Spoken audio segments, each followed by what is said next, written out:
तो आपकी पहले मतलब आपने शुरुआत कैसे करी इसकी? तो वो इतने इम्प्रेस हो गए कि उन्होंने बोला कि यार आप प्लीज़ मेरे घर पे आ जाओ। वो अच्छा अंकल ने बताया था, तो मैं उनको मैजिक दिखा सकता हूँ। तो उन्होंने बोला कि उनकी तो डेथ हो गई है। बीच में मेरे को एक नौकरी भी करनी पड़ी बिकॉज कोविड आ गया, वहाँ पे कोई शो नहीं था तब मेरे पास। आपने देखा होगा गांव-गांव में भी जादू दिखाते हैं, हाथ की सफाई, और एक बड़ी स्टेज पे काम कर रहा होता है। वो जो दोनों जो कर रहे हैं वो सेम है, जो ऑडियंस है वो कौन सी केटर कर रहे हैं। अच्छा, कोई बुक्स भी होती है इनकी? बिल्कुल होती है, ऐसा नहीं है। आपने पीसी शौरकार का नाम सुना होगा, बहुत ये सब बहुत पुराने म्यूजिशियन है। धीरे धीरे अब उनके बेटे भी कर रहे हैं। आपको जब पता चलेगा वो चीज़ कैसे हो रही है तो आपके अंदर जो वो अमेजमेंट जिससे खुश हो गए थे फिर वो नहीं रहेगा। यही था। यही आपको काटता। हाँ। आपको क्या लगता है इंडिया का डैरेन ब्राउन कौन है? क्या आप उसका फर्स्ट डिजिट बता सकते हैं क्या? 4।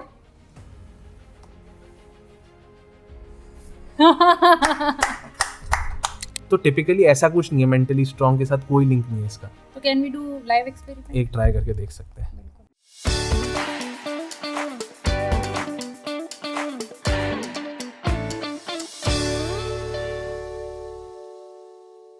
हेलो, नमस्ते, मेरा नाम है मानवी और आप देख रहे हैं द सोशल लाइट। सो आजकल की दुनिया में एक बड़ा इंपॉर्टेंट टॉपिक है जो लोगों को बहुत अट्रैक्ट करता है, वो है मैजिक। और एक मैजिक की एक फॉर्म है हिप्नोटिज्म और मेंटलिस्ट जो मेंटलिज्म करते हैं लोग। तो आज मेरे साथ ऐसे ही बड़े स्पेशल गेस्ट हैं निर्विक दत्ता जी, जो कि आज आप लोगों को कुछ ट्रिक्स भी बताएंगे और कुछ ट्रिक्स करेंगे भी यहाँ पे। So welcome. Thank you for having me. So कैसे हैं आप? सब बढ़िया। तो सबसे पहले दिमाग में एक ही क्वेश्चन आता है कि मेंटलिज्म और मैजिक में एक शायद थिन लाइन होती है, क्या डिफरेंस है आपके? देखिए, डिफरेंस मैं आपको एक्सप्लेन करता हूँ जी। तो मान लीजिए कि यहाँ पे एक बहुत बड़ा सर्कल है, तो ये जो बड़ा सर्कल है उसको हम कहते हैं मैजिक। मैजिक के अंदर बहुत सारे स्पेशलाइजेशन है। जैसे अगर आपको पता हो, अगर हम साइंस लेते हैं जब 11th में लेते हैं तब उसमें बहुत सारे सब्जेक्ट्स होते हैं।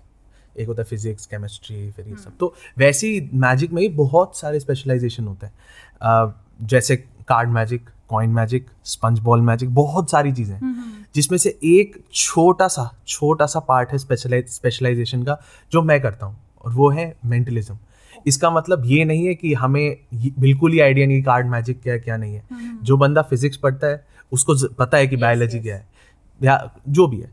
तो बेसिकली ये सब इंटरलिंक्ड है एक दूसरे से। तो अगर आप डिफरेंस पूछो तो mentalism is part of magic. Okay, बस यही है। सो आपकी पहले मतलब आपने शुरुआत कैसे करी इसकी? कैसे आपके दिमाग में आया कि भाई मुझे इस लाइन में जाना है? देखिए, मेरा जो ये जर्नी था ये चालू हुआ था 10 साल की उम्र में। जब मैं 10 साल का था तब मैंने एक कार्ड ट्रिक सीखी थी। मैं 2 ट्रिक सीखी थी। हाँ। और वो ट्रिक्स लेके मैं चला गया रास्ते में, क्योंकि मैं एक डेविड ब्लेन करके एक मैजिशियन है, बहुत फेमस है। तो वो उसका एक स्पेशल आता था जहाँ पे वो रैंडमली रास्ते में कहीं चले जाते थे और रैंडम अप्रोच करते थे लोगों को, और फिर वो वहाँ पे मैजिक दिखाते थे। तो मैंने सोचा कि यार मैं भी आज हूँ, बस चढ़ा मेरे को भी, बस आज तो हम भी डेविड ब्लेन ही है, ठीक है। तो मैं अपने कॉलोनी के पार्क में गया, वहाँ पे एक बूढ़े से अंकल बैठे हुए थे जो मतलब कुछ कर नहीं रहे थे ऐसे ही। तो मैं सोचा इन्हीं को दिखाता हूँ, तो क्योंकि मुझे लगा यहाँ पे इनके सामने फेल होगा, ठीक है कोई दिक्कत नहीं है। तो मैं चला गया, तो मैंने वो 2 चीज़ें परफॉर्म की जो भी है। तो वो इतने इम्प्रेस हो गए कि उन्होंने बोला कि यार आप प्लीज़ मेरे घर पे आ जाओ। अच्छा। प्लीज़ घर पे आके मेरे जितने भी मेरे घर पे लोग हैं उनको प्लीज़ मैजिक दिखाओ। तो मैं लगातार उसके बाद 7 दिन उनके घर गया, लेकिन किसी ने रिस्पॉन्स नहीं दिया, खोला नहीं किसी ने दरवाज़ा। ऑन द 8th डे मैं भी ढीठ बच्चा था तब बहुत, मैं तो एनीवेज तो मैं चला गया वहाँ पे 8वें दिन भी कि भाई दिखाना ही है मैजिक, तो करके ही रहना है जो कुछ भी हो जाए। तो मैं 8th डे गया। 8th डे जब मैंने खोला दरवाज़ा तो एक मिडिल एज्ड कोई एक इंसान थे। तो वो मेरा नाम पहले से ही जानते। मैं गया तो बोला निर्भीक अंदर आओ, तो मेरा नाम जानते थे, जो कि मेरे लिए बहुत वियर्ड था क्योंकि मैं नहीं मिला था उनसे कभी। तो जब पूछा तो उन्होंने बोला कि पापा ने बताया था। तो बोला अच्छा अंकल ने बताया था, तो मैं उनको मैजिक दिखा सकता हूँ? तो उन्होंने बोला कि उनकी तो डेथ हो गई है। मैंने बोला ये सब कैसे हुआ? तो उन्होंने बोला जिस दिन आपने मैजिक दिखाया था वो घर आए, घर आने के बाद नींद में ही पास्ट अवे, उनको एक हार्ट अटैक आया, उनकी डेथ हो गई। तो फिर मैंने बिल्कुल ही एकदम वैसे पूछा कि यार अच्छा, तो मतलब वो कुछ तो उन्होंने बोला होगा ना सोने से पहले, कोई डिस्कम्फर्ट कुछ तो होगा ही मतलब। तो उन्होंने यही बोला कि जो लास्ट बात चल रही थी उनकी वो मेरे बारे में चल रही थी। वो मेरे बारे में ही बोल रहे थे कि निर्भीक आज मेरे को मिला, बहुत ही मुझे लगता है बहुत ही ऐसा लड़का है जो बहुत कुछ अचीव करेगा लाइफ में, मैजिक और ये सब हमारे इंडिया को रिप्रेजेंट करेगा बाहर मैजिक और इसमें। तो फिर ये जो वर्ड्स थे ये मेरे दिमाग में बैठ गया। उस दिन के बाद मुझे ये रियलाइज़ हुआ कि मैजिक जस्ट ये नहीं है कि मैं जाके किसी को उल्लू बना रहा हूँ, जो कि लोगों को लगता है कि मैंने मैजिक कर दिया, 2 ट्रिक सीख ले, चलो आज तो उल्लू बनाएंगे लोग। वो ऐसा नहीं है। मैजिक एक इमोशन है, एक इमोशन जो लोग फील करते हैं। तो मैं जो मैजिक करता हूँ वो उस इमोशन के लिए करता हूँ, लोगों को खुश करने के लिए करता हूँ। मेरा कोई इंटेंशन नहीं है कि मैं अपने मैजिक को बेवकूफ़ बनाऊँ, कुछ बनाऊँ। उसके बाद धीरे धीरे मेरी लाइफ आगे गई और मैं 15 साल की उम्र में मैं एक शिफ्ट लिया फुल टाइम मेंटलिज्म पे, क्योंकि मैं एक और बंदे से इंस्पायर्ड था, डेरन ब्राउन, बहुत फेमस मेंटलिस्ट है, फ्रॉम यूके करेक्ट। तो उनसे बहुत इंस्पायर हुआ, फिर मैंने एक शिफ्ट लिया फुल टाइम मेंटलिज्म में। और फिर धीरे धीरे टाइम जैसे गया, मेरे पेरेंट्स चाहते थे कि मैं बीटेक करूँ। अच्छा, इसके बीच में मेरे पेरेंट्स को नहीं पता कि मैं ये सब करता था। अच्छा। तो मैंने ये घर पे छुपाया था from the age of 10 till 20। मैंने अपने घर पे नहीं बताया था, क्योंकि मेरे फादर जो है उनका जो बैकग्राउंड है वो एक इंजीनियर है और मेरी मदर टीचर है। तो जनरली ये थोड़ा वो है कि यार फादर इंजीनियर, बेटा इंजीनियर होगा ही, मतलब वेरी ऑब्वियस, मतलब ऑब्वियस नहीं है, वो था उस मतलब जो भी है। हालांकि अभी के टाइम पे भी ऐसा है, बट एनीवेज, तो वो चाहते थे मैं भी इंजीनियरिंग करूँ। तो मैंने IIT की तैयारी करी, जो कि मैंने नहीं करी एक्चुअली। मैं उनको बेवकूफ़ बनाता था अपने घर पे। मैं इतनी मोटी किताब होती थी फिटजी की, उसके अंदर अपनी एक पतली सी मैजिक की किताब होती थी। तो मैं जब खोलता था तो कोई पीछे से अगर देख रहा होता था तो लगता था कि मेरे फिटजी, मैं IIT की तैयारी करता हूँ। लेकिन उनको नहीं पता था कि उसके बीच में छोटी सी मैजिक किताब है और नीचे हाथ रख के ये जो भी कार्ड्स या जो भी सब थे उसकी मैं प्रैक्टिस करता था। वो भी एक ट्रिक हो गई ना फिर। हाँ, ये भी ट्रिक हो गई, वो भी ट्रिकी है एक तरह से, बिल्कुल। एनीवेज, तो धीरे धीरे मैं मतलब फिर मेरे कॉलेज में एडमिशन भी मिल गया, क्योंकि वही चाहिए था उनको। मैं VIT से पास आउट हूँ, वहाँ से मैं कर रहा हूँ। तो VIT में मैंने एक टैलेंट कंपटीशन में पार्ट लिया था। उस टैलेंट कंपटीशन में फर्स्ट आया। फिर मैंने उस VIT को रिप्रेजेंट किया all over India, inter college में, वहाँ पे भी मैं फर्स्ट आया। फिर मेरे को एक प्राइज़ अमाउंट मिला। वो पूरा प्राइज़ अमाउंट जो मेरे पापा के अकाउंट में ट्रांसफ़र हुआ था, क्योंकि मेरा लिंक्ड नहीं था VIT के अकाउंट से, कोई अकाउंट नहीं था, मेरे पापा का ही अकाउंट लिंक था। तब कॉल आया मेरे घर से कि भाई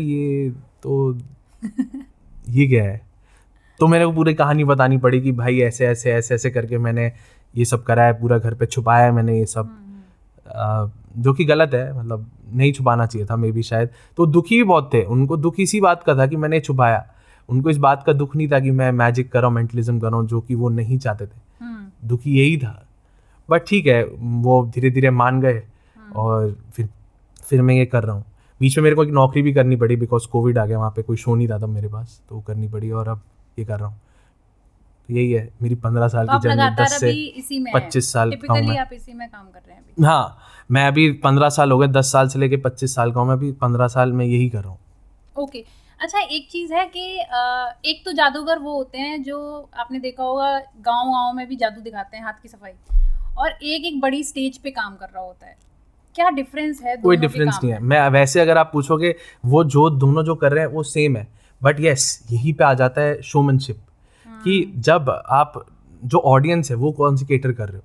अगर मान लो मैं, जो आपने देखे होंगे बैठ के ऐसे वो लगाते हैं और फिर वो मैजिक करते हैं, तो वहाँ पे वो जो ऑडियंस केटर कर रहे हैं वो ऐसे लोग हैं जो शायद इतना वो नहीं होंगे, सोफिस्टिकेटेड नहीं होंगे, शायद उनका इंटेलेक्चुअल लेवल इतना ज़्यादा नहीं होगा। तो उनके लिए एक मतलब उनके लिए ये चीज़ जो है वो मतलब ऑर्डिनरी लोगों के लिए है, जो शायद मे बी उनका इनकम लेवल इतना नहीं होगा। अब जो स्टेज पे जाता है बंदा, टिपिकली जैसे मैं परफॉर्म करता हूँ, वो होता है थोड़े ऐसे क्लाइंटाइल जो थोड़े अप लेवल के होते हैं। तो CEO हो गए, CF हो गए, CX हो गए, डिफरेंस कुछ नहीं है। उनको भी जो बंदा वहाँ पे कर रहा है परफॉर्म, उसके पास शायद ये मीन्स नहीं रहे होंगे कि वो उतना इंटेलेक्ट लेवल बढ़ा पाया होगा, शायद इतना एजुकेशन नहीं मिला होगा, may be what ever it is, but may be इतने शायद पैसे नहीं रहे होंगे कि वो है। ऐसे बहुत लोग भी हैं जो चालू ऐसे ही करते हैं, लेकिन धीरे धीरे वो उस लेवल पे पहुंच जाते हैं जहाँ पे वो स्टेज पे बड़े बड़े शोज कर रहे हैं। आपका बस डिफरेंस यहाँ पे ये आता है, स्टेज पे जब आप रहते हो ना, एक आप जो शो प्रेजेंट कर रहे हो, शोमैनशिप कि आप कैसे प्रेजेंट कर रहे हो। आप जब रास्ते के वहाँ पे कर रहे हो, आप ज़्यादा आपको कुछ करने की ज़रूरत नहीं है, आपका प्रेजेंटेशन बहुत नॉर्मल ऑर्डिनरी भी हो सकता है, बात सिर्फ प्रेजेंटेशन की है, वही सेम जो ट्रिक है वो रास्ते में कर रहा है, वही अगर मैं प्रेजेंटेशन चेंज करके स्टेज पे दिखाऊं तो वो बहुत अमेजिंग लगेगा। आप समझ रहे हो, ये वही है मैजिक। ये नहीं है कि मैं आपको एक ट्रिक दिखा दिया, अच्छा दूसरा ट्रिक, तीसरा ट्रिक और ख़त्म, मैं चला, ऐसे नहीं होता। एक बहुत स्टोरी बिल्ड करना पड़ता है जब आप स्टेज पे रहते हो, बहुत थिएट्रिक्स है, बहुत और चीज़ें देखनी पड़ती है हमें। अच्छा, कोई बुक्स भी होती है इनकी? बिल्कुल होती है। अच्छा, तो आपके पास एक अपॉर्चुनिटी है कि आप किताबों से मेंटलिज्म सीख सकते हैं, राइट? लेकिन शायद जो मैं जिस जादूगर की बात कर रही हूँ उसके पास इतनी अपॉर्चुनिटी ही नहीं है कि मैं भी नहीं है, वो होती नहीं है। कैसे सीख लेगा फिर? देखिए, तो ये होता है मैजिक जो है ना, ये बहुत लोग पुश्तैनी सीखते हैं। जो आप उनकी बात करो ना, वो मैजिक देखिए अभी का ये नहीं है। मैजिक चल रहा है, बहुत बहुत पुराना ये आर्ट फॉर्म है।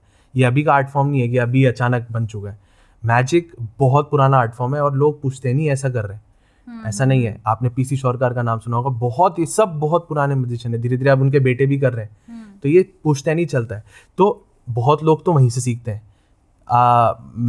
एक बहुत सारे म्यूजिशियन है, जैसे राजकुमार जी हैं, उन्होंने मैजिक सीखा, फिर उन्होंने जो मैजिक सीखा धीरे धीरे फिर अपने बेटे को ट्रांसफ़र करा, अभी उनके बेटे तुषार जी जो हैं वो भी कर रहे हैं। तो ऐसे बहुत लोग हैं। मैंने ऐसे नहीं सीखा, मेरे पास, मेरे को गलती से किताब मिल गई थी 10 साल की उम्र में, अभी मेरे को याद भी नहीं कैसे मिली थी, मुझे बस याद है, बस पता नहीं कहाँ से आ गई मेरे हाथ में, अभी याद भी नहीं आ रहा मेरे को। तो वहाँ से मैंने सीखना चालू किया, royal road to card magic. आपकी डेस्टिनी को तय कर दिया। हाँ, मतलब ऐसे ही समझ लीजिए, वो और डेविड ब्लेन। बिल्कुल। अच्छा, मैजिक में टोटली ट्रिक्स का कमाल होता है या फिर कुछ माइंड रीडिंग भी होती है, जो मेंटलिज्म की मैं बात कर रही हूँ? देखिए, आप जो कह रहे हो तो मैं थोड़ा एक्सप्लेन करता हूँ इसको।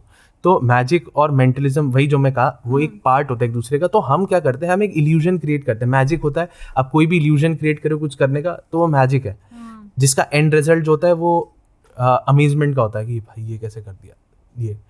तो ये जो भी सारी चीज़ें, ये टेक्निक्स होते हैं जो हम सीखते हैं। जो आप ट्रिक्स कह रहे हो, मे बी वो टेक्निक्स, मतलब आप कहना चाह रहे हो कि हम कुछ चीज़ें सीखते हैं, वो फिर प्रैक्टिस में लगाते हैं। सेम माइंड रीडिंग में भी बहुत सारी ऐसी चीज़ें होती है जहाँ पे हम बहुत टेक्निक्स यूज़ करते हैं। वो सारी टेक्निक्स डिस्क्लोज नहीं कर सकते, वो डिस्क्लोज कर दिया तो ट्रेड सीक्रेट पूरा हट जाता है। तो ये है, तो ये हम टेक्निक्स यूज़ करते हैं। और डिस्क्लोज हम इसीलिए भी नहीं करते, ऐसा वो नहीं है कि हमने कर दिया, तो वो ये है कि हम इसीलिए नहीं करते डिस्क्लोज, क्योंकि इसका सिंपल रीज़न है, अगर मैं डिस्क्लोज करता हूँ तो आपको जब पता चलेगा वो चीज़ कैसे हो रही है, तो आपके अंदर जो वो अमेजमेंट, जिससे खुश हो गए थे, फिर वो नहीं रहेगा।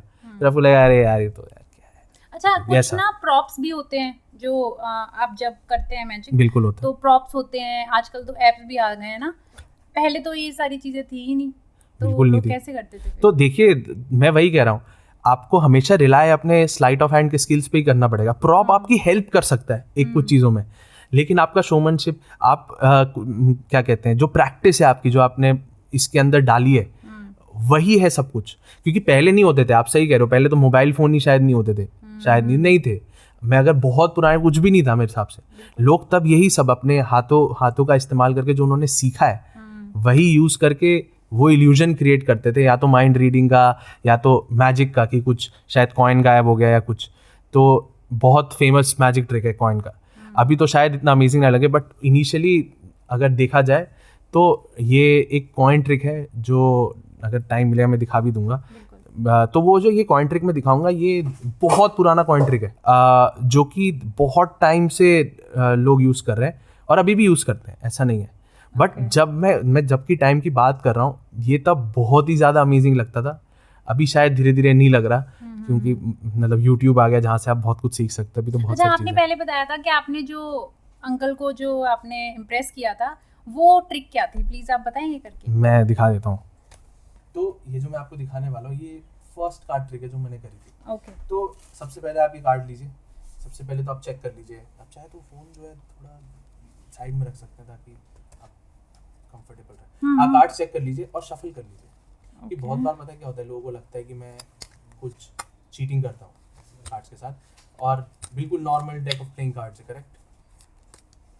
ठीक है? यस। ठीक है, तो अभी ध्यान से देखना, ठीक है? आप इनमें से कार्ड सिलेक्ट करोगे, ठीक है? बट आप सिलेक्ट कैसे करोगे, मैं ऐसे करके जाऊंगा, कहीं भी बीच में स्टॉप बोल देना। स्टॉप यहाँ पे? यस। ठीक है, कार्ड ले लीजिए, देख लीजिए, देखिए। हाँ जी। ठीक है, इसको इस डेक के अंदर कहीं भी डाल दीजिए। डाल दिया? हाँ जी। उसको बंद करिए, वो पूरा स्प्रेड। और आप देख सकते हैं कि मैं अभी कुछ टच भी नहीं कर रहा इसको, और इसको शफल कर दीजिए। क्या अभी इस पॉइंट पे ये बिल्कुल फेयर था? आपने कार्ड सबसे पहले शफल करे, उसके बाद आपने खुद अंदर डाला, फिर खुद आपने डेक बंद किया, फिर खुद शफल किया। बिल्कुल। किसी और को शफल करना, आपको करना है। देखा? एनीवेज, तो आप ये लीजिए। आप शफल कर लीजिए, ठीक है? आप देखना वो मुड़ ना जाए। लेकिन वो कैमरे पे आना चाहिए ना? वो शायद उधर आ रहा होगा। ठीक है, अच्छा जस्ट दिखाने के लिए, पता नहीं आपने देखा कि नहीं, कि यहाँ पे जितने सारे कार्ड्स जो हैं वो सब जो है वो एकदम डिफरेंट है। ऐसा नहीं है कि यहाँ पे कोई कार्ड सेम है, हालांकि उन्होंने भी चेक किया था इनिशियली। ठीक है, आप राइट हैंडेड हो कि लेफ्ट हैंडेड हो? राइट। अपना राइट हैंड इधर ऊपर रखिए। ठीक है, एक क्वेश्चन है, ठीक है? ये था क्या आपका कार्ड? नहीं, ठीक है। अपने कार्ड का में सोचते रहिए, मैं कभी कभार होता है, अभी यहाँ अपने हाथ इसके ऊपर रख दीजिए।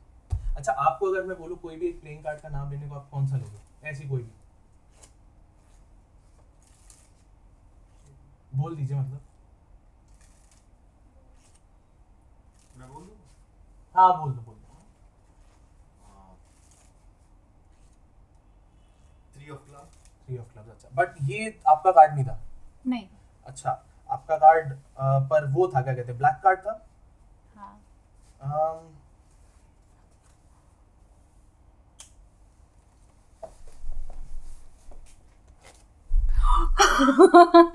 यही था। यही आपका कार्ड था? हाँ। अमेजिंग था ना? नहीं? हाँ, नहीं पता, ये बहुत कभी बार होता है कि मतलब एनीवेज, तो बट ये काफी अच्छा था। हाँ, नाइस है ना? अच्छा, एक बार ये उंगली ऐसे रखो यहाँ पे, ठीक है?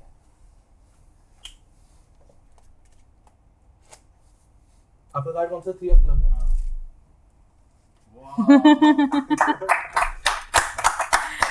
नाइस।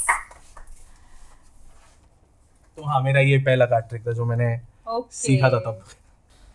तो आपने नाम लिया डेरिन ब्राउन का। डेरिन ब्राउन, बिल्कुल। यस। आपको क्या लगता है इंडिया का डेरिन ब्राउन कौन है? यार, क्वेश्चन बहुत टफ है, देखिए। लेकिन आपका जो ये क्वेश्चन है ना कि कौन है, तो मैं ये बोल सकता हूँ उनका प्रेजेंटेशन स्टाइल बहुत हद तक डेरिन ब्राउन से इंस्पायर्ड है। हालांकि हम भी बहुत ज़्यादा डेरिन ब्राउन से इंस्पायर्ड है, लेकिन जो अगर आप मेरे से पूछोगे तो मैं नाम लेना चाहूँगा करण सिंह मैजिक करके एक है। उनका बहुत हद तक जो स्टाइल है वो मुझे लगता है उनसे बहुत इंस्पायर्ड है। बट अगर सच बोलूँ तो हम जितने भी सारे मेंटलिस्ट हैं वो बहुत ज़्यादा इंस्पायर्ड है उनके वर्क से, क्योंकि वो जैसे डेविड ब्लेन है ना, तो वो भी जो मेंटलिज्म की दुनिया है, स्टेज की दुनिया, हम बहुत कुछ सीखे उनसे सब लोग। तो डेरिन ब्राउन एक बहुत ऐसा नाम है जहाँ से सब लोगों ने बहुत कुछ मेंटलिज्म का सीखा है। तो हाँ, अगर आप पूछोगे वैसे तो करण सिंह ही बोलूँगा मैं। अच्छा, आजकल जो इंडिया में सबसे ज़्यादा हाइप है वो सुहानी की है, उनके बारे में आप क्या बताना चाहेंगे? जो स्टेज शो करती हैं वो। सुहानी मतलब बहुत अच्छी है, शी इज़ रियली गुड। उनका जो प्रेजेंटेशन करने का स्टाइल है वो बहुत वो है, क्या कहते हैं, चर्पी, मतलब बहुत वो है, फन लाती है वो। तो हम मेंटलिस्ट क्या करते हैं, जैसे आप डेरिन ब्राउन को भी देखोगे ना, तो टिपिकली हमारा एक सीरियस सा मूड रहता है जब हम स्टेज पे जाते हैं, जो कि सही है। मैं ये नहीं कह रहा, ये हर एक का प्रेजेंटेशन स्टाइल अपना अपना है। जबकि वो जाती है ना, वो बहुत फन एलिमेंट के साथ जाके खुश खुश करके परफॉर्म करती है, जो कि मुझे लगता है कि उनका यूनिक स्टाइल है, जो कि बहुत रिलेटेबल है ऑडियंस से। मैं ये नहीं कह रहा कि करण सिंह जैसे सीरियस मोड पे कई बार चले जाते हैं, मैं भी कभी बार हो जाता हूँ, वो रिलेट नहीं कर पाती ऑडियंस। बट ये होता है कि अभी के टाइम पे मेरे को ऐसा लगता है कि सुहानी से बहुत लोग रिलेट शायद इसीलिए कर पाते हो कि वो बहुत फन लाती है अपने शो पे, खुश खुश एकदम। तो ठीक है, हर एक का अपना अपना स्टाइल है। मैं ये नहीं कह रहा कि जो बंदा सीरियस है गलत, मैं भी ऐसा परफॉर्मर हूँ जो सीरियस रहते हैं, जो मतलब हमें रहना पड़ता है। आप समझिए, अगर मान लीजिए मैं स्टेज पे जा रहा हूँ और मैं ये क्रिएट कर रहा हूँ इल्यूजन कि मैं आपका दिमाग पढ़ रहा हूँ, तो मैं कुछ तो कैलकुलेशंस कर रहा हूँ ना ब्रेन में, वो मैं खुश रहता ऐसा नहीं कर सकता। ये मुझे लगता है, हर एक का अगेन अलग अलग है, मेरा ओपिनियन है ये। तो मैं भी, ह्यूमर है मेरे एक्ट में भी, ऐसा नहीं है कि एकदम जीरो ह्यूमर में चलता है, हमारे एक्ट में भी ह्यूमर होता है। बस ये है कि हम ट्राई करते हैं कि मान लीजिए कि जब मैं आपका माइंड रीड कर रहा होता हूँ, ठीक है, तो तब मैं सीरियस मोड में रहूँ, क्योंकि तब मेरे को बहुत सारी चीज़ सोचनी पड़ती है। तो ये सब है, हर एक का अपना अपना प्रेजेंटेशन है, तो ठीक है। ओके, सो क्या ये नेचुरल टैलेंट हो सकता है किसी के अंदर? नेचुरल, देखिए, नेचुरल का अगर आपका मतलब ये है कि पैदा होते साथ ही है, तो ऐसा नहीं है। हर कोई मेहनत करता है, ऐसा नहीं है। आप भी मेहनत करोगे। इंट्यूशन रिलेटेड है इससे? नहीं, आप नहीं, ऐसा कुछ नहीं है। मतलब ये हेल्प कर सकते हैं आपको, बट ऐसा नहीं है कि रिलेटेड है। आप भी अगर ये चीज़ सीखोगे तो आप भी मे बी 15 साल अगर मेरी तरह लगाओगे तो आप भी सीख जाओगे। सिर्फ हार्ड वर्क है, जैसे हम मेहनत करते हैं इंजीनियर बनने में, डॉक्टर बनने के लिए, ये सब बनने के लिए, तो ये एक हार्ड वर्क है।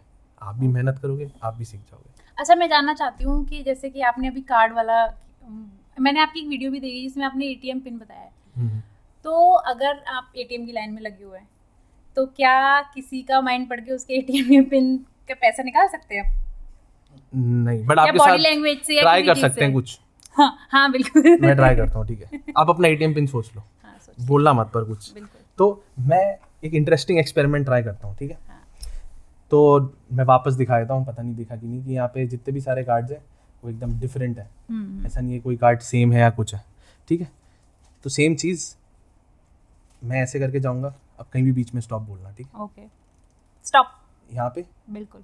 यहाँ पे, तो मैं क्या करता हूँ, आपने जहाँ पे स्टॉप बोला है वहाँ से मैं 1 2 3 4 कार्ड्स ले लेता हूँ, ठीक है। ठीक है। फेयर है ये? बिल्कुल। ठीक है, ठीक। आपके दिमाग में आपका एटीएम पिन है, हाँ, क्या आप उसका फर्स्ट डिजिट बता सकते हैं क्या? बता दूं मतलब 4।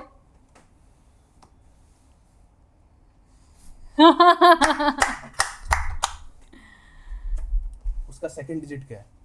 5।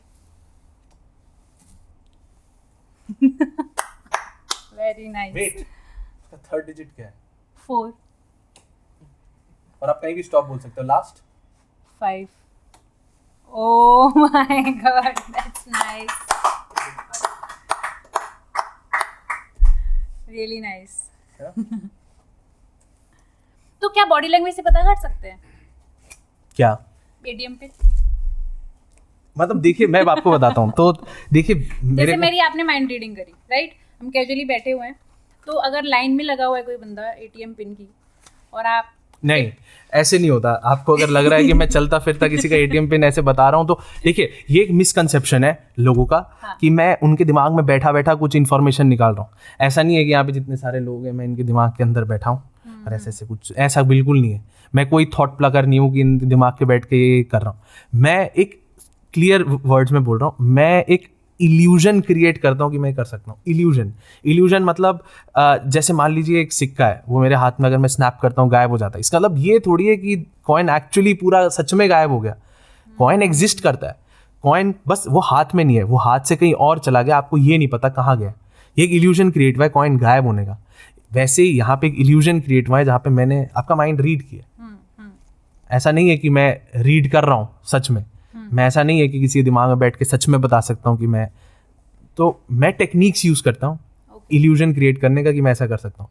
तो यहाँ पे मैंने इल्यूजन ये क्रिएट किया कि आप पूरे डेक में से कहीं भी कोई भी कार्ड सिलेक्ट कर सकते हैं, कहीं भी स्टॉप बोल सकते हैं। आपने वहीं पे बोला, फिर वहीं से फिर 4-5 निकला जो कि आपका एटीएम पिन था। तो ये एक इल्यूजन क्रिएट हुआ जहाँ पे आपके चॉइसेस से ही आपने अपना एटीएम पिन रिवील किया है। बिल्कुल। एक इल्यूजन है।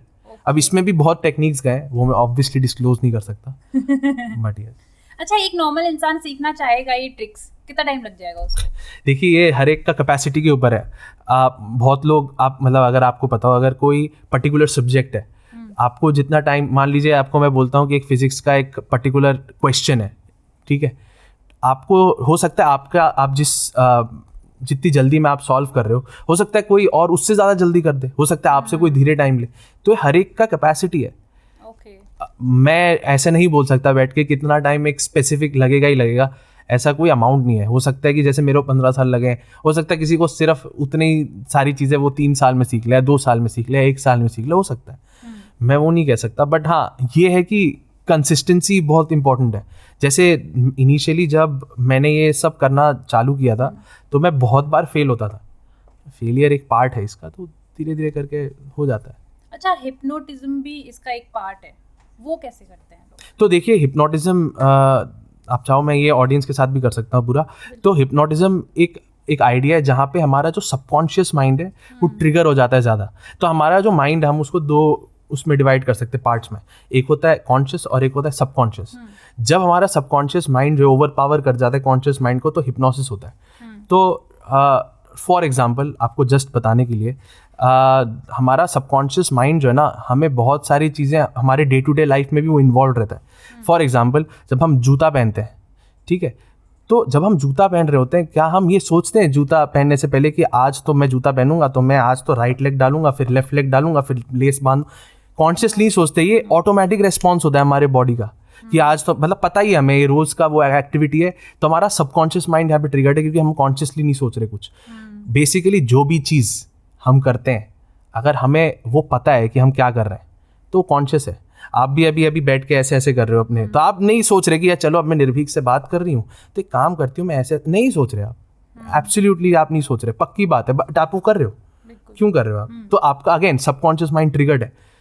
यही सेम कॉन्सेप्ट हम हिप्नोसिस में लगा रहे हैं। आप कुछ ऐसी चीजें कर रहे हो जहां पे आपका खुद का कंट्रोल नहीं है, हिप्नोसिस। तो एक तरह से वो जो आप कर रहे हो इट्स पार्ट ऑफ हिप्नोसिस, क्योंकि आपको आइडिया नहीं है कि आप क्या कर रहे हो, बट आप कर रहे हो।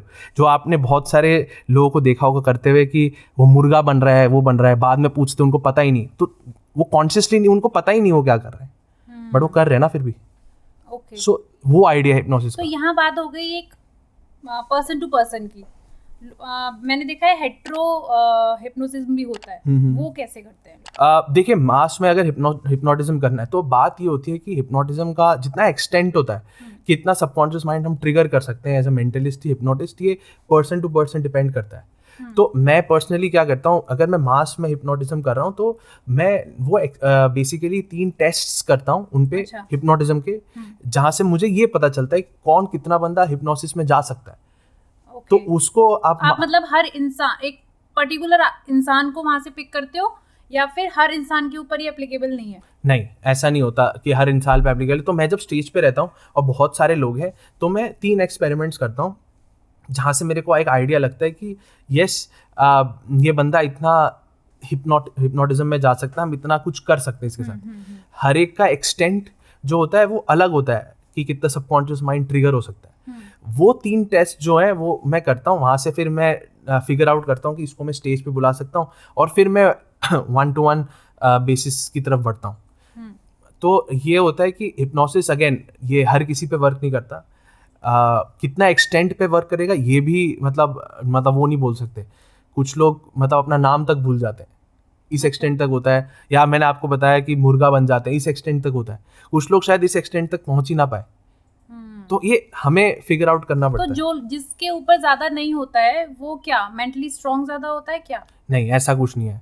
मैं अगर आपको बताऊं, जो सबसे सजेस्टेबल लोग होते हैं ना, ठीक है, वो जनरली वो लोग होते हैं जो बहुत इंस्ट्रक्शंस लेने के, जिनकी आदत बहुत ज़्यादा इंस्ट्रक्शंस लेने की, अब उनका काम ही ऐसा है। जैसे मैं अगर बताऊं तो जो लोग टीचर जो प्रिंसिपल होते हैं उनको इंस्ट्रक्शंस वगैरह देती है, तो ये एक डे टू डे लाइफ में उनके है। बेसिकली मैं जब किसी का हिप्नोटिज्म परफॉर्म करता हूँ तो मैं कुछ इंस्ट्रक्शंस ही दे रहा हूँ ना। वो इंस्ट्रक्शंस अगर हो रहा है, फॉलो हो रहा है, तो फिर दैट मीन्स हिप्नोसिस वर्क कर रहा है। तो टिपिकली ऐसा कुछ नहीं है, मेंटली स्ट्रांग के साथ कोई लिंक नहीं है इसका। तो can we do live experiment? एक ट्राई करके देख सकते हैं। तो मैं पहले बता देती हूँ कि जो निर्भीक किड जी हैं वो एक्सपेरिमेंट पहले देखेंगे कि किस पे ज्यादा एप्लीकेबल होगा, राइट? तो वो पिक करेंगे लोगों को, तो वो अभी चल रहा है। अभी हमारे पास सारी ऑडियंस दिखा दो एक बारी। डन, ठीक है। क्या? नहीं कुछ नहीं, आप टेंशन मत लो, आप सब चिल एकदम यार, कोई कुछ नहीं हो रहा बस। Anyways, done done, okay.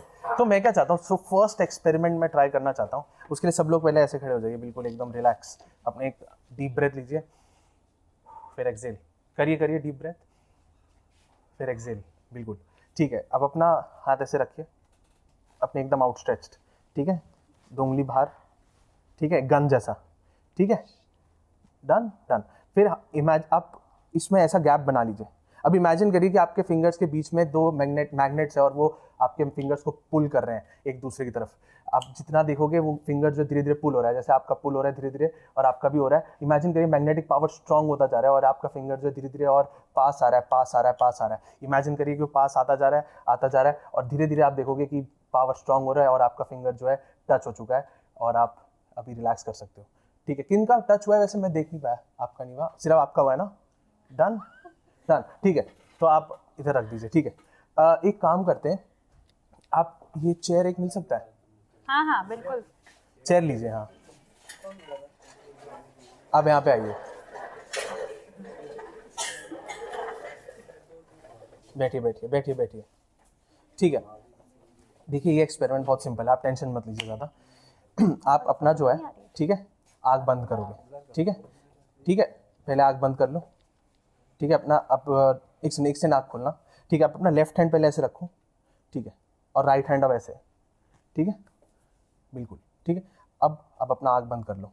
अब आप इमेजिन करो कि इस वाले हाथ में मैं आपके बहुत सारे पत्थर डाल रहा हूँ और ये धीरे धीरे हाथ जो है भारी होता जा रहा है, और ये भारी होता जा रहा है, और ये धीरे धीरे भारी होकर नीचे जा रहा है, नीचे जा रहा है, भारी होता जा रहा है। इमेजिन करो इस पे जो है मैं इसमें हॉट एयर बलून डाल रहा हूँ और ये हाथ जो है लाइट होकर ऊपर जा रहा है। इमेजिन करिए ऊपर जा रहा है और ये हाथ जो है धीरे धीरे नीचे जा रहा है। इमेजिन करिए और इस पे पत्थर डाल दिया और ये हाथ जो है नीचे जाता जा रहा है, जाता जा रहा है, जाता जा रहा है। इमेजिन करिए कि और पत्थर डाल दिए, ये हाथ जो है ग्राउंड की तरफ जा रहा है और ये हाथ जो है एट द सेम टाइम ये हाथ ऊपर जा रहा है, ऊपर जा रहा है सीलिंग की तरफ। जैसे ये हाथ सीलिंग की तरफ जा रहा है, ये हाथ जो है नीचे जा रहा है ग्राउंड की तरफ, और ग्राउंड की तरफ पुल होता जा रहा है। जैसे मैं इस पे पत्थर डाल रहा हूँ और इस हाथ पे मैं एक और हॉट एयर बलून डाल देता हूँ और ये हाथ और ऊपर जा रहा है। जैसे जैसे ये सीलिंग की तरफ और ऊपर जा रहा है, ये हाथ धीरे धीरे और नीचे आ रहा है, और नीचे आ रहा है towards the ground, towards the ground. अब आँख जैसे आपका पोजीशन है वो होल्ड करके अपना आँख खोलिए।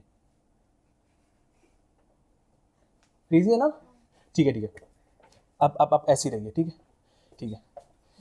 अब आप एक डीप ब्रेथ लीजिए, एक्सेल करिए, ठीक है। अब अपना एक हाथ ऐसे आगे रख सकते हैं, ठीक है। अब अपने पाम की तरफ देखिए ध्यान से, दिख रहा है आपको पाम?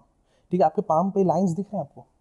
जैसे जैसे ये लाइंस आपके तरफ आ रहे हैं, आपको दिख रहा है ये हाथ जो लाइन जो है ब्लर हो रहे हैं धीरे धीरे, जैसे जैसे आपकी तरफ आ रहा है, आपके हाथ जो है धीरे धीरे हैवी हो रहे हैं, धीरे धीरे हैवी हो रहे हैं। अब अपना आँख बंद कर लीजिए, ठीक है। With every breath you take, धीरे धीरे आप एक ज़ोर से अंदर लीजिए सांस, मुँह से बाहर छोड़िए। आपका बॉडी जो है रिलैक्स हो रहा है। मैं स्नैप करता हूँ, आपका बॉडी और रिलैक्स होने लगता है, वो बहुत ज़्यादा रिलैक्स हो जाता है। परफेक्ट। अभी इसके बाद मैं कुछ इंस्ट्रक्शंस दूंगा, आपको सिर्फ वो इंस्ट्रक्शंस फॉलो करना है बस, ठीक है? परफेक्ट। धीरे से अपना आँख खोलिए, अपना आँख खोलिए और बाहर आ जाइए। बिल्कुल। अब क्या खड़े हो सकते हैं? एक बार खड़े हो जाइए। परफेक्ट। ध्यान से सुनना। अब अपना हाथ ऐसे रखिए, ऐसे, ठीक है। इमेजिन करिए कि मैं आपके हाथ, पहले स्क्वीज़ करिए, इसको ज़ोर से स्क्वीज़ करिए, स्क्वीज़ करते रहिए और स्क्वीज़ करिए। आप स्क्वीज़ करते रहिए और स्क्वीज़ करते रहिए। ये आपका हाथ जो है धीरे धीरे और स्क्वीज़ अपने आप होता जा रहा है, होता जा रहा है, अपने आप स्क्वीज़ होता जा रहा है। बहुत एकदम एक ब्लॉक बन चुका है सीमेंट का, एक बिल्कुल ब्लॉक बन चुका है। और ये आपका हाथ जो है, अब आप देखोगे स्क्वीज़ हो रहा है। आप बिल्कुल बहुत ज़्यादा स्क्वीज़ करो और स्क्वीज़ होता जा रहा है, अपने आप स्क्वीज़ होता जा रहा है, और आपका हाथ जो है अभी लॉक हो जाता है, क्योंकि आपका हाथ जो है स्क्वीज़ अपने आप हो रहा है और आपका हाथ एक सीमेंट ब्लॉक बन चुका है, ठीक है। आप खोलने की कोशिश करोगे लेकिन आपको खोल नहीं पाओगे, क्योंकि हाथ जो है आपका सीमेंट ब्लॉक बन चुका है। आप देखोगे, ट्राई करके खोलने की कोशिश करो, आपका खुलेगा नहीं हाथ, क्योंकि आपका सीमेंट ब्लॉक बन चुका है। आप ट्राई करो धीरे धीरे, लेकिन आप देख रहे हो कि आपका हाथ जो है वो ब्लॉक ही हो रखा है, ठीक है। आप देखोगे हाथ ब्लॉक हो रखा है, आप ट्राई कर रहे हो लेकिन मुश्किल हो रही है आपको, है ना? मुश्किल हो रही है ना? रिलैक्स कर लो। नाइस। ठीक है, अभी इतना तक रखते हैं, इसके आगे। हाँ। तो आपने देखा होगा मैंने 3 एक्सपेरिमेंट बोले, लेकिन मैंने यहाँ पे सिर्फ एक ही करा है, पता लगाने के लिए कौन है। इनिशियली तो मैं ग्रुप पे गया था और फिर धीरे धीरे मैंने जो लेडी थी उनके साथ। तो इनिशियली मैंने एक टेस्ट किया था, ये फिंगर वाला। इसमें क्या होता है कि आप इमेजिन करते हो कि आपके फिंगर टिप्स पे मैग्नेट है, ठीक है। तो जो ज़्यादा इमेजिन करता है, जो ज़्यादा ये बिलीव करता है इस चीज़ में, ठीक है, वो ज़्यादा सजेस्टेबल है कि वो इंस्ट्रक्शंस फॉलो कर पा रहा है। मुझे दिख गया कि फॉलो कर पा रहा है और बाकी लोग नहीं कर पा रहे, तो मेरे को आगे बढ़ने की ज़रूरत नहीं है, क्योंकि मेरे को दिख गया कि स्पॉट ऑन की यही है। अब बहुत बार क्या होता है कि मान लीजिए कि यहाँ पे जितने भी लोग थे, 10 थे शायद, 10-12 मान लीजिए जितने भी थे, उसमें से सिर्फ एक ही लेडी थी। मान लीजिए इन 10 में से मे बी शायद 4 पे काम किया होता, तो मैं थोड़ा और आगे जाता देखने के लिए कि किस पे और ज़्यादा काम करेगा, फिर और एक्सपेरिमेंट। बट यहाँ पे ज़रूरत ही नहीं पड़ी, तुरंत दिख के पता चल गया। आपने देखा होगा सिर्फ उन्हीं का टच हुआ था और किसी का टच ही नहीं हुआ फिंगर। तो मेरे को पता चल गया वहाँ से। उसके बाद मैं थोड़ा और आगे गया, मैंने बोला कि भाई आप light heavy hand test, basically इस पे मैं आया। मैंने फिर बोला कि इमेजिन करो कि पत्थर डालो, कुछ नहीं डाला था, वो तो देख ही रहे था। बट अगेन वो इंस्ट्रक्शन जितना वो फॉलो कर रही है, उनका सबकॉन्शियस माइंड इतना ट्रिगर्ड था इस चीज़ से कि वो बिलीव कर रही है कि हाँ ये है। तो उनके एक बार देखिए सबकॉन्शियस माइंड बिलीव करने लग गया ना ये चीज़ें कि ये हो रही है। तो आप मैं पत्थर डालूं या कुछ भी बोलूं उनको इमेजिन करने के लिए, वो कर लेंगे जी। तो फिर हाथ नीचे जा रहा है, फिर वो ऊपर आ रहा है, फिर मैंने ये लॉक करा हैंड, जिसमें खुल नहीं रहा था वो। तो ये सारे एक्सपेरिमेंट सेम है, जहाँ पे मैं ये सजेशंस दे रहा हूँ उनको कि उनका हाथ लॉक हो रहा है जबकि नहीं हो रहा था वो, तो एक उनको बोला, क्योंकि उनका तब वो बीच में मैंने एक इंडक्शन भी दिया था, वो इसीलिए दिया था क्योंकि मुझे पता है ये करने के लिए एक इंडक्शन देना पड़ेगा, तो ताकि इनका हाथ ना खुले। तो ये सब है, अभी इससे थोड़ा आगे जा सकते हैं, लेकिन वही है, मुझे लगा नहीं कि शायद इन पे वर्क करेगा, तो मैं गया नहीं इसके आगे। आपको कुछ पूछना है? हाँ, अभी आप बता रहे थे कि इन्होंने जैसे माइंड में ये सोचा कि वो कुछ मैग्नेट का था, क्या था, मेरा कैमरे में ध्यान था ना, तो अगर मैं ये सोचूं कि कुछ भी नहीं है तो नहीं होगा, नहीं, तभी तो करा नहीं बहुत लोगों से, क्योंकि वो उतने सजेस्टेबल ही नहीं थे। सजेस्टेबल मतलब मैं बताता हूँ, जो कोई भी इंस्ट्रक्शंस बहुत आसानी से फॉलो कर पा रहा है तो वो सजेस्टेबल है। अब जो हिप्नोसिस है, आपने देखा होगा, मैं इंस्ट्रक्शंस देता हूँ कुछ कि आप मानो कि यहाँ पे ऐसे है, आपका हाथ लॉक हो रहा है, तो उनके दिमाग में ये इमेजिन कर रही है वो अगर हाँ, नहीं सोचे कि नहीं होगा, एकदम ही नहीं होगा। तो वही है, ये जितना भी सब कुछ है ना, ये सब इन्होंने करा है, मैंने सिर्फ एक जरिया हूँ, आप समझ लीजिए, एक बेसिकली एक ऐसा मतलब टूल हूँ मैं जो इनेबल करता है कि ये सब वो कर सके। मैंने कुछ नहीं किया, अगर सच बताऊं तो मैंने सिर्फ सजेशंस दिए इनको, सब इन्होंने करा है, जो भी इनके माइंड ने, सबकॉन्शियस माइंड ने इनको बोला है। सर जैसे कि क्वेश्चन था मेरा कि अगर इसमें कहीं साइंस का कहीं रोल है क्या? बिल्कुल, ये सब साइंस है। देखिए, साइंस एक ऐसा सब्जेक्ट है जहाँ पे, अगर देखिए, एक होता है साइंस और एक होता है जहाँ पे हम एक्सप्लेन नहीं कर सकते कुछ, बट हो रहा है। जो चीज़ हम एक्सप्लेन नहीं कर सकते वो साइंस नहीं है, लेकिन ये जितने भी सारी चीज़ें हैं वो सब एक्सप्लेन कर सकता हूँ मैं, कि एक ऐसे पर्टिकुलर टेक्निक्स है। बॉडी लैंग्वेज भी हमारी ऐसी चीज़ है जो साइंटिफिकली हम एक्सप्लेन कर सकते हैं, एक पर्टिकुलर उसमें टेक्निक्स होते हैं पता लगाने के। जैसे मैंने बताया इनका, क्या कहते हैं कि जब ये को क्वेश्चन पूछने वाले थे लेकिन एक हेजिटेशन था, तो हेजिटेशन के वक्त इन्होंने एक लिप लिक किया, मतलब बोलने से पहले। तो ये पता है कि ये कुछ बोलने वाले हैं, लेकिन वो है कहीं कि पूछ ही लेता हूँ ऐसा, पूछ लेता हूँ ऐसा, तो ये था। तो ऐसी बहुत सारी और चीज़ें हैं, जैसे इनका ग्लिप कंप्रेशन हुआ, जहाँ पे हम होल्ड बैक कर रहे हैं इन्फॉर्मेशन, हम बोलना तो चाह रहे हैं। बहुत बार ऐसा होता है कि आप बोलना तो चाहते हो कोई एक चीज़, लेकिन आप सोचते हैं बोलूँगी ना, तो आप देखोगे तब ये साइंस। जनरली बहुत लोग जब झूठ बोलते हैं तब सच छुपाने के लिए, ठीक है, उनका जो सबकॉन्शियस माइंड है वो उनका लिप जो है ऐसे रोकता है। बट ये अगेन, ये सब जो चीज़ें, एक सेकेंड, ये सब जो चीज़ें ये हमें क्लस्टर्स में देखना होता है। तो अगर मान लीजिए आपको पकड़ना कोई झूठ बोल रहा है कि नहीं तो आपको कुछ साइंस पकड़ने होते हैं डिसेप्शन के। मैं कुछ साइंस एक्सप्लेन करता हूँ, ठीक है, बट आपको ये क्लस्टर्स में देंगे। क्लस्टर्स मतलब कि सिर्फ एक साइन से आप नहीं बोल सकते झूठ बोल रहा है। तो सबसे पहला जो साइन होता है वो होता है लिप कंप्रेशन, जहाँ पे, बट अगेन सिर्फ इससे नहीं पता लगा सकते कि मैं और भी बाकी एक्सप्लेन करूंगा। तो लिप कंप्रेशन मतलब ये है कि भाई हमारा सबकॉन्शियस माइंड में बहुत सारे ऐसे थॉट्स हैं, कुछ हमारे दिमाग में ऐसी चीज़ें हैं लेकिन हम बोलना नहीं चाहते, तो हम बंद कर लेते हैं मुंह। सेकेंड जो है वो होता है डिजिटल फ्लेक्शन कहते हैं इसको। बेसिकली क्या होता है इसमें कि हमारा जो रिस्ट होता है ना, ठीक है, वो एक बहुत इंपॉर्टेंट पार्ट है हमारे बॉडी का। अगर यहाँ से बहुत ब्लीडिंग होता है तो डेथ भी हो सकती है जी। तो ये हमारे हम पता है, ये हमारे माइंड को, हमारे बॉडी को। तो क्या होता है कि हम, अगर मान लीजिए आप इनिशियली किसी को देखते हैं ऐसे खुले, ऐसे बैठा है एकदम रिस्ट खोल के, तब आप धीरे धीरे देखो कि यार उसका रिस्ट जो है अंदर जा रहा है, इसका मतलब है कि वो टेंस हो रहा है। जब कोई झूठ बोलता है वो बंदा स्ट्रेस में आता है, क्योंकि वो नहीं चाहता कि सच पता चले। तो जब स्ट्रेस में आता है तो क्या करता है, हमारा बॉडी सिग्नल देता है कि भाई ये बहुत ज़्यादा इंपॉर्टेंट पार्ट है हमारे बॉडी का, इसको प्रोटेक्ट करो, क्योंकि बॉडी थ्रेट फील करता है। थ्रेटेंड है बॉडी, भाई नर्वस तो हो रहा है, थ्रेटेंड है बॉडी की यार कहीं पकड़ा तो नहीं जाऊंगा। तो क्या होगा, तो हम ये ऐसे, आप देखोगे शोल्डर जो होता है वो अंदर आने लगता है, शोल्डर इनवर्ड। ये भी एक तरीका है कि हमारा यहाँ पे जितना भी बॉडी पार्ट है ना, ये सब वाइटल ऑर्गन्स है। यहाँ पे जितने भी वाइटल ऑर्गन्स है सब इसी एरिया में, ठीक है। तो तब क्या होता है, बॉडी सिग्नल करता है कि यार थ्रेट फील हो रहा है, तो इसको थोड़ा अंदर हो जाओ, ये अंदर कर लो। फिर आप देख रहे हो ये भी कर रहा है, तो आप देख रहे हो क्लस्टर्स में ये सब चीज़ें, सिर्फ एक से पता नहीं चलता।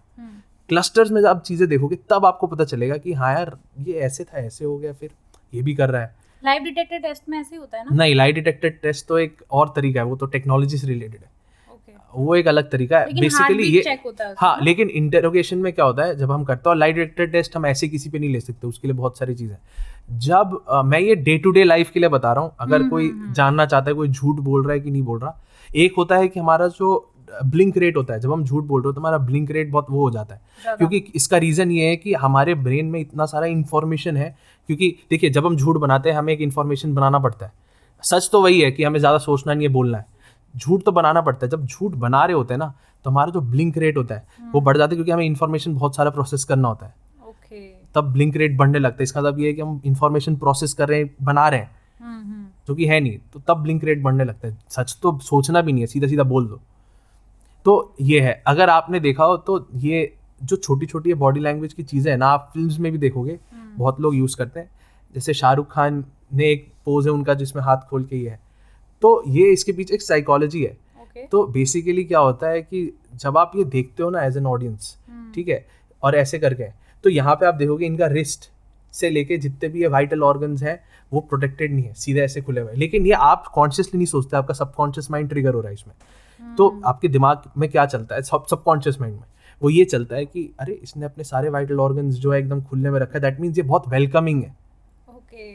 सो he is very welcoming. When someone is welcoming, जब वो बहुत वेलकमिंग होता है तब हम उससे रिलेट करते हैं कि हाँ ये अपना ही है। अगर मैं एकदम बॉडी लैंग्वेज बंद करके रखूँ ऐसे करके, ये तो मैं ज़्यादा वो कर रहा हूँ, लेकिन आप करो तो आप थोड़ा समझोगे कि यार ये थोड़ा हेजिटेट वो नहीं कर रहा शायद। आप देख लोगे, वो देख के पता चलता है, ऐसे करके पता नहीं देखा होगा, तो एक पता चल जाता है।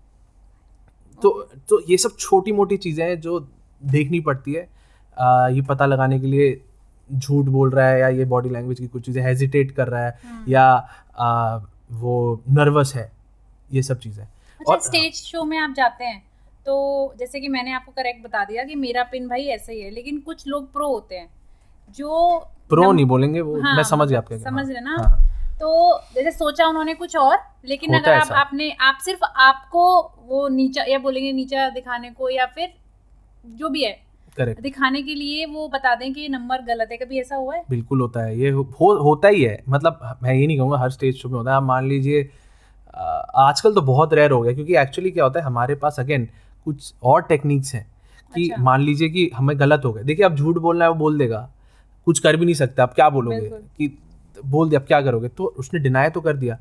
लेकिन हम ये करते हैं कि हमारे पास एक लाइन होता है जो हम यूज़ करते हैं। मान लीजिए हम एक कुछ चीज़ गलत हो गया आपके साथ, तो मैं बोलूँगा okay that tells me how you think, ठीक है। अब वहाँ से ये लाइन उठा के मैं कुछ और चीज़ करने लग गया। ओके।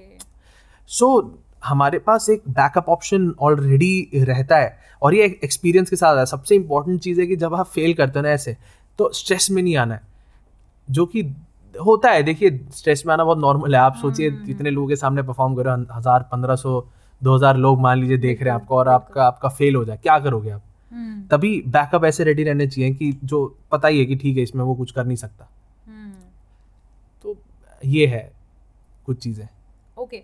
सो प्रॉप्स तो होते ही हैं जब आप ये सारी चीज़ें करते हो, और मेंटलिज्म में और क्या चीज़ें ऐसी होती हैं अदर देन प्रॉप्स और इन चीज़ों के अलावा जिसमें आप काम कर सकते हो, मतलब जो लोग आपके फील्ड में जाना चाहते हैं? देखिए सबसे पहले तो ये है कि प्रॉप्स आपको हेल्प करता है। मैं अगेन बोल रहा हूँ, प्रॉप्स ऐसा नहीं है कि मतलब आप यूज़ करना गलत है, लेकिन अगर आप बिल्कुल नहीं करना चाहते, प्रॉपलेस करना चाहते हो, तो ऐसे टेक्निक्स हैं बहुत सारे। जैसे आपने हिप्नोसिस अभी देखा, उसमें मैंने कोई प्रॉप यूज़ नहीं किया, बट ये हिप्नोसिस जो हिप्नोसिस है ये मेंटलिज्म का पार्ट ही है। सो आप हिप्नोसिस सीख सकते हो अगर आपको मेंटलिज्म का बिल्कुल ही कुछ यूज़ नहीं करना है। हिप्नोसिस एक बहुत आसान तरीका है, इफेक्टिव तरीका है ऑडियंस को एंगेज करने का बहुत देर तक, जहाँ पे आप एक भी प्रॉप यूज़ नहीं करते। कोई प्रॉप ही नहीं था इसमें, तो मैंने कोई प्रॉप कहाँ यूज़ किया।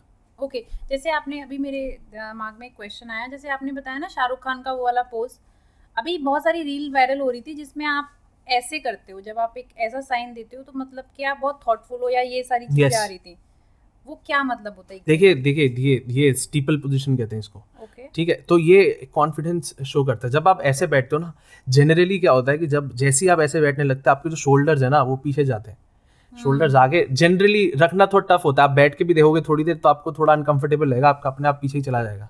तो जब आपका शोल्डर पीछे रहता है ना, और ये तो आपका शोल्डर, आपका जो बॉडी है वो ब्रॉड दिखता है। जब ब्रॉड दिखता है ये शो करता है कॉन्फिडेंस की ये है।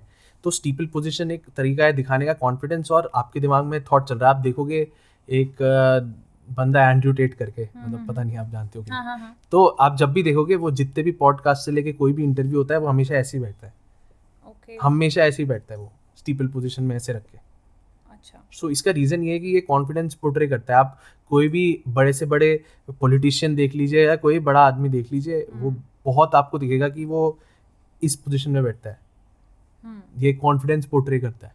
ओके हाँ, क्यों इसका रीज़न एक और है, मैं बता देता हूँ। बिल्कुल तो इसमें आपका एक तो ये है ब्रॉड दिखता है शोल्डर, एक ये है कि आपका ये जो थंब है ये एक्सपोज्ड है। अब मैं थंब का एक्सप्लेन करता हूँ। तो जो थंब है, ठीक है, ये अगेन ये कोई कॉन्शियसली नहीं सोचता, ये अगेन सबकॉन्शियस माइंड में ट्रिगर होता है।